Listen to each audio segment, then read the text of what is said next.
glaciers, noon lizards, people of the sun. Be careful out there. Sunburn cutoff is 7:22 p.m. and toxic level drop-off is 8:05. The big heat-up happened. It created this desperate need for augmented day workers, and human cloning was born. Do you ever go out there, look at the sun with your own eyes? You just take your lithium X like everybody else. What is it that you feel you have failed with?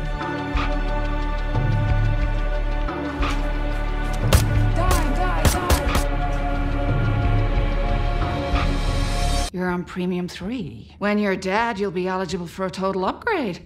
Have your third child. Ask your doctor about Premium 3. I wouldn't want to live without you, okay? Is that such a bad thought? You can tailor your insurance spouse so that maybe they come back to you just perfect. There's nothing to do, baby. It's already been done. Calm down, or it's gonna be very messy.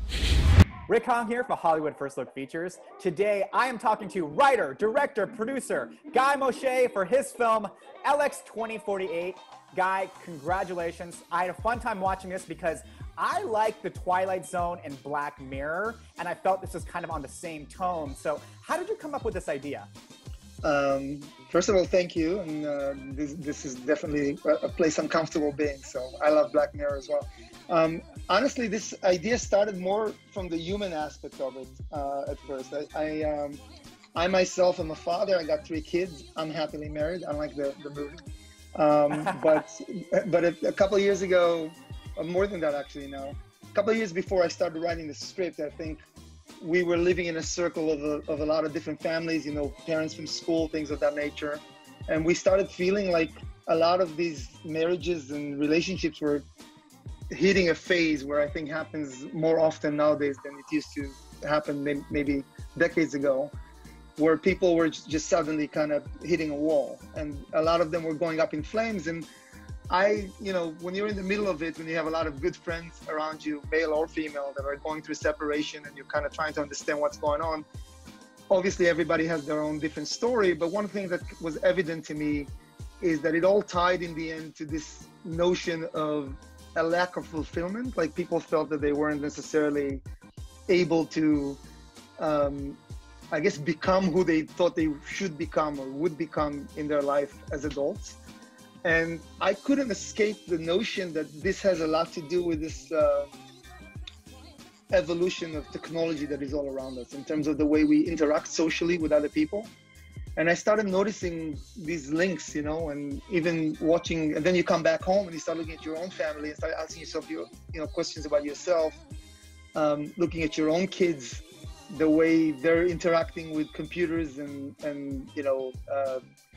tablets and phones and all that kind of stuff. And I don't know, somehow this whole thing connected in my head. And when I finally sat down to write the script, I gotta say, it was one of the things I thought about the longest, just in my head, but writing it was the easiest thing. It just came out of me like just pouring, I have to ask you, so when you're writing and you're talking about technology, so that are you writing on your laptop, or are you writing on a typewriter, or are you writing on a notepad? No. Not only I'm writing on a laptop, I gotta be honest with you. That's another thing I thought about. I don't think I can write anymore with a pen. Sure. In the few times in the last few, and this is funny because I'll tell you a little secret. So when I decided to become a filmmaker, it was this kind of, I'm originally from Israel. I just finished the military service. I took some time off, and I used to write when I was a kid. So then I wanted to kind of go, but I haven't done it in a while. So then I took a trip, and on that trip I was writing sort of like a diary that was more like a story, and I was writing that with a pen. So every day I would write, And since then I haven't done this. And when I was writing this film, I thought about this, that I don't think I can even feel comfortable now with my hand to go and to write sentences right now. I need to have my fingers on the keyboard. So yeah. It's almost like the callus that you get on your finger from writing, when you're with a pen or a pencil, changes to calluses on your fingertips.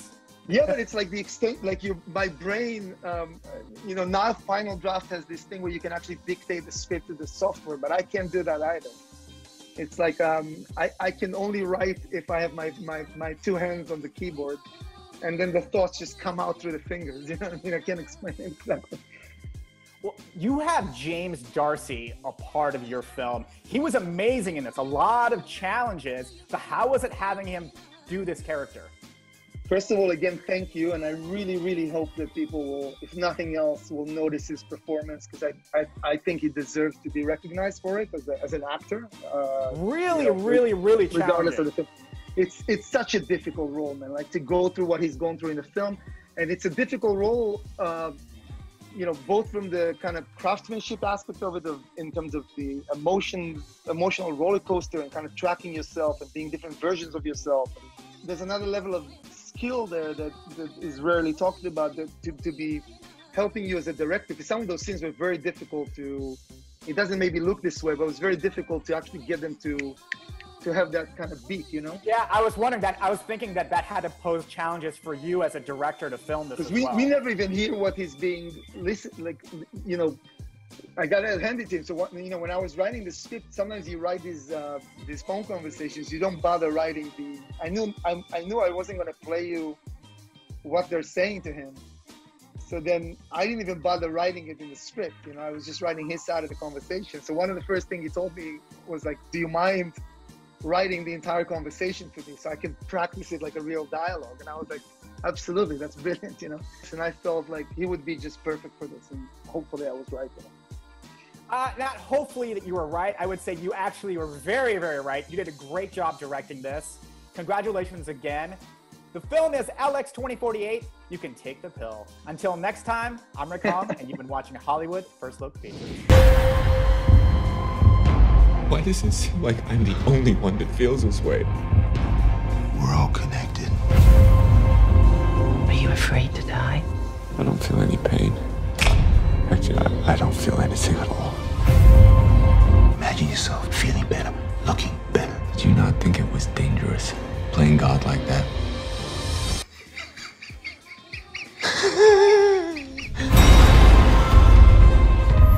One person can set something in motion, and the rest of the world is never the same again.